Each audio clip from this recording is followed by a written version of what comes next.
Well, great to be back. I've missed you. How are you? Are you my guardian angel? That would be great. I just wish I could be. It was not the same without you. Yeah. You know what I mean? Oh, it's always not the same without you when you're not around. But you never say it to me. Yeah, I think I do. Yeah. But where did you go? Monrovia. Okay, Liberia. Great city. Yeah. Yeah. Did you do anything for us? You would have asked me the same. Yeah, I did not, unfortunately. I've been a bad correspondent. But how is Monrovia? I mean, how's the place? And they tend to watch a lot of Joy News and the other channels on the multi-TV bouquet. Oh, it's wow. great knowing That's that nice. when constantly we're outside there, not only a Ghanaian community, but we have people in the diaspora. People in Abuja. Yeah. So you are beyond like our borders one big star us. when you went to Monrovia, right? No, not really in that sense, but I got a few of the highs, and I watch you. That's cool. You know. So good morning to everybody watching us from Monrovia.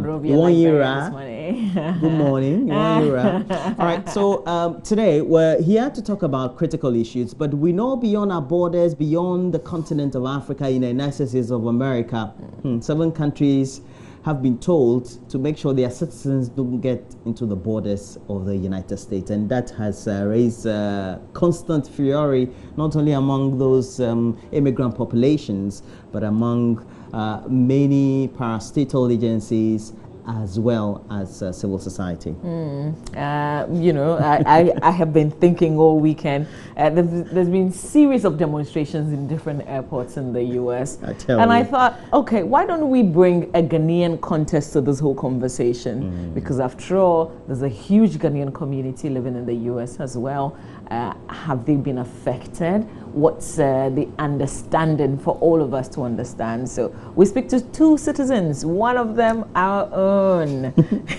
Why are you laughing? I know who. Anio Sabote will speak to us via Skype this morning. He's called the Pram Fisherman, right? The Pram Fisherman. He's been totally outraged. He's always outraged by a number of things. Yeah. So if you've been hearing that there's things happening in the U.S. today, will help you understand it in our context right here on the show. And today we also want to give you some education on privileges of those who occupy seats in Parliament, those you vote for to represent your constituencies. What kind of privileges at all as parliamentarians are they immune from, or perhaps do they also gain?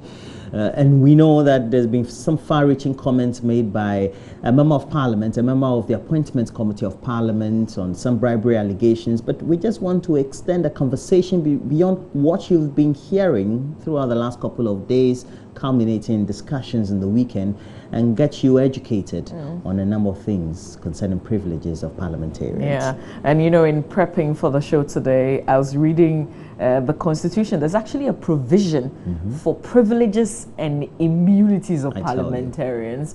And apparently, it doesn't matter what they say, but once it's in the form of a debate and they make whatever statement, even if it's defamatory in Parliament, you can't do anything to them outside the borders of Parliament. So you only have to take them to the Privileges Committee, apparently.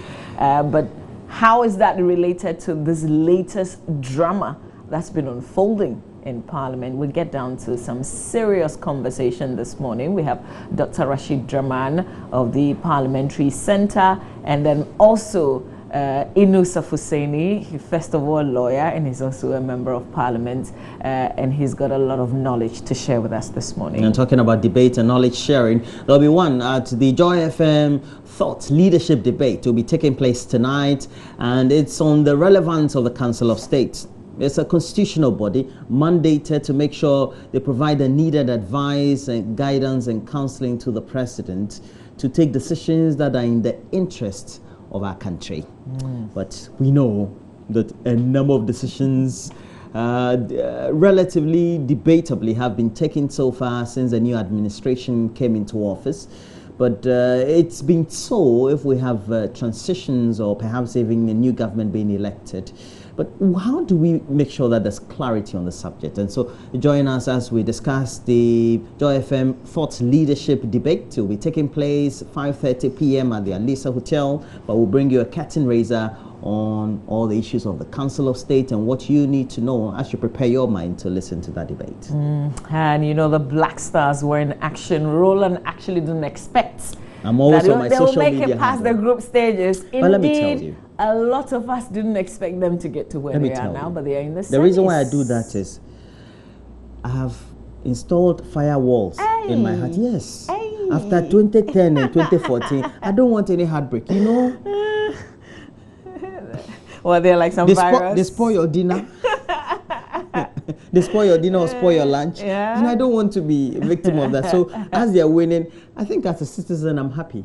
Yeah. But as a football fan, I get to guard my heart in such a way that I don't have to feel the hurt of brokenheartedness. Exactly. After, I see what you mean. Perhaps any anticlimax or something. Okay, so you still have expectations for them? I think if they win the cup for a team like that, I'll be surprised. But if they win, it's a significant nature of an underdog achieving. And if we have an underdog achieving, I think that's very good for even our morale. That's your perspective, because what I realize is that the people on the continent don't see us as underdogs, but you know, we within the country. Yeah, I guess our expectations are too much. We're gonna relive those goals. I mean, it was an IU day yesterday. Yeah. We're still cheering. And you know what I put on my social media handle?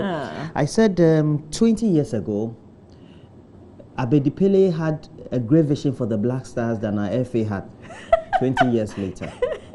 He knew that he will have two places, first team for his two sons. For us, we needed to fill only 9 of the other places as a whole body, as a country. We have not been able to. Oh, amazing. But Jordan, are you shutting all the critics yesterday? He's an incredible talented player. If only he will be serious and concentrate, I guess that's really it. So we'll be talking about the Black Stars as well here on the show. But enough of all the things that we're saying. Why don't we just bring you up to speed with what's latest in news? We'll have sports, we'll do the newspaper headlines, and Roland is back.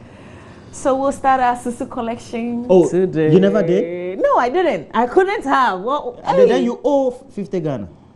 Are you coming to do 50 Ghana? I'm coming to do the 50 with wow. I didn't think Get ready. Were. Hey, I thought I just, the thing was taking the week constantly off. on my mind. Okay, all right. Stay with us. We'll come back with the AM news.